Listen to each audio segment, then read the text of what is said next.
لله حكم بالفلاح لأهل الإيمان وبالخسار لأهل الكفر والطغيان، وأشهد أن لا إله إلا الله وحده لا شريك له، وأشهد أن محمدًا عبده ورسوله لا خير إلا دل أمته عليه، ولا شر إلا حذرها منه، صلى الله عليه وعلى آله وأصحابه ومن تمسك بسنته وسلم تسليما كثيرا.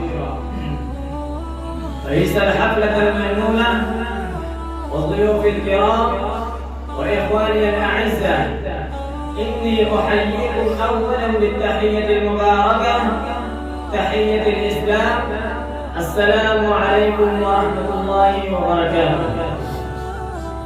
إن مما يسرني ويزيدني حلاوة وطلاقة أن ألقي أمامكم كلمة موجزة حول موضوع في أسباب الفلاح. أيها المستمعون الكرام، كثير من الناس يظن أن الفلاح والسعادة في الحصول على حصول الدنيا العاجلة من وفرة المال وحصول الجاه وتمتع بالملذات، وصنف آخر يرى أن السعادة والفلاح هي في سبق في مجال الصناعة والاختراع والترفع على الآخرين. وبناء على هذه النظرية صرفوا كل أوقاتهم وأفنوا أعمالهم وأنهكوا غبارهم في السعي وراء الحصول على تلك الأشياء التي هي في نظرهم مقومات السعادة والفلاح، وهي موضوع أحاديثهم وهي مجال تنافسهم. وأيم الله لقد ضلوا وما كانوا مهتدين، فلقد هلك وشقي بالمال قارون الذي آتاه الله من الكنوز ما إن مفاتحه لتنوء بالعصبة أولي القوة. والملك سلطان فرعون، ولقد هلك بالملك وسلطان فرعون الذي قال يا قوم أليس لي ملك مصر وهذه الأنهار تجري من تحتي. ولقد هلك بالترف وتناول الملذات القرون الأولى ذات الترف والنعيم. وقد شقي في مجال الصناعة والاختراع الأمم الحاضرة، بحيث أصبحت كل دولة تهددت دولة أخرى بمخترعاتها ومدمراتها، فصار تسابقهم في وسائل الكمال لا في وسائل الاستقرار، وصار الجميع مهددين باندلاع حرب طاحنة تأتي على الأخضر واليابس.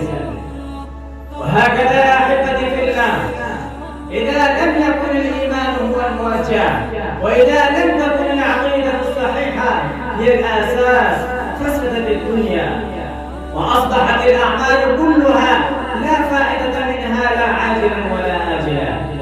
قال سبحانه وتعالى: والذين كفروا أعمالهم كسراب بقيعة يحسبه الظمآن ماء. وقال تعالى: مثل الذين كفروا بربهم أعمالهم كرماد اشتدت به الريح في يوم عاصف. وقد سمى الله ما يعيشه الكفار في هذه الدنيا بما فيه من الأموال والجاه والسلطان والقوة والصناعات والاختراعات، سمى ذلك كله متاعا قليلا مؤقتا زائلا تعقبه النار والخسارة. قال سبحانه وتعالى: لا يغرنك تقلب الذين كفروا في البلاد، متاع قليل ثم مأواهم جهنم وبئس المهاد. بل لقد حكم الله على الكفار بما فيهم ملوكهم ورؤساؤهم وعلماؤهم ومفكرون، حكم عليهم كلهم بأنهم شر الدواب وشر البرية. قال سبحانه وتعالى: إن شر الدواب عند الله الذين كفروا فهم لا يؤمنون. يا أيها الإخوة المتحابون في الله، يعجب كثير من الناس بزهرة الدنيا ومتاعها فيتعلق بها وينسى الآخرة. فالكفار بعض المسلمين من زعف وتأخر في مجال الصناعة الذين ضعف إيمانهم يغترون اليوم إذا نظروا إلى ما بأيدي الكفار من زهرة الدنيا وما توصل إليه من مخترعات، فيذهب ذلك بهم إلى الإعجاب بالكفار وتعظيمهم في نفوسهم. وإذا رأوا ما أصاب المسلمين من ذوق وتأخر في مجال الصناعة ظنوا أن هذا بسبب الإسلام. هذا الإسلام والمسلمون في نفوسهم، ولم يعلموا أن تأخر المسلمين لا ينسب إلى الإسلام، وإنما ينسب إلى تقصير المسلمين وتكاسلهم وعدم عملهم بمقتضى الإسلام الذي يحث على الأخذ بالأسباب واكتساب القوة. فالإسلام دين القوة والعزة، لكنه يحتاج إلى حملة.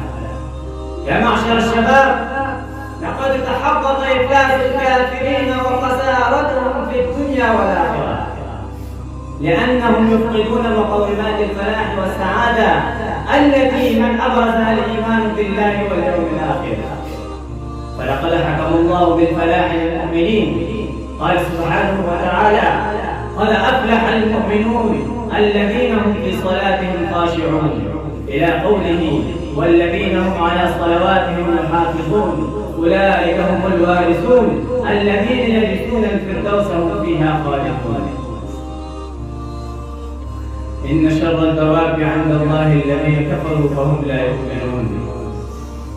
وقد سمى الله ما يعيش الكفار، ومن أسباب الفلاح التوبة إلى الله من الذنوب والإيمان بالله والعمل الصالح وملازمة ذكر الله تعالى وتحلية النفس بالصفات الحميدة وإبعادها عن الصفات الذميمة وإنفاق المال في طاعة الله والابتعاد عن الشرك.